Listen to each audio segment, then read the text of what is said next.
Hello, viewers. Huawei and Honor may be described as two sides of the same coin. Honor, being a Huawei sub-brand, has the benefit of having full access to its parent company technology and R&D. But when it comes to marketing strategy, the two companies couldn't possibly be looking in more different directions than they are. Honor is dead set on offering affordable high-quality smartphones, so, in most markets, sales go through online channels only. At other places, the two brands even use different supply chains and their respective marketing campaigns are independent.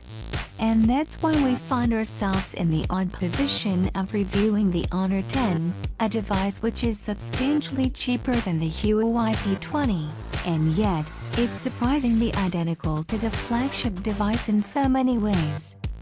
The specs for Honor's flagships have been quite easy to guess lately. Take the most current Huawei P smartphone, leave the Leica branding out of the spec sheet, and there you have it. The same applies for the Honor 10, it's a P20 sans the fancy branding. But priced at just $399, the flagship costs equal, if not less, to an average mid-ranger, and this is where things get interesting. The Honor 10 has the glass body of the P20, the unique paint jobs included. On paper, the two also share the same screen, same processor, and same battery with the same supercharged support, same software, and rather similar cameras.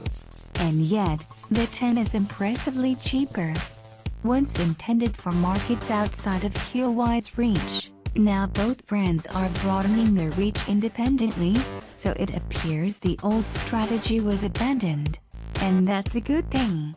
Huawei is widely advertising the P20 Lite and P20 Pro, while leaving the regular P20 outside of the conversation. And the Honor 10 is making the run for its spot. The dual camera setup on the back uses the same RGB plus B&W combo but relies on different camera sensors. We are yet to see if the image quality would be comparable to P20, but we are quite optimistic based on our experience with previous Honor flagships. But enough teasing, let's pop this thing out of the box and get this review started. Honor 10 unboxing. The Honor 10 is cheaper than the Huawei P20, so we can't be picky about the retail package. Indeed, there are no headphones inside, but everything else has been carried over. The Huawei supercharger is here along with the enhanced USB Type-C cable. You need both for the fast charging to work, anything else won't do it. Thank you for watching this video. Please subscribe my channel for more update, like, share and comments on this video.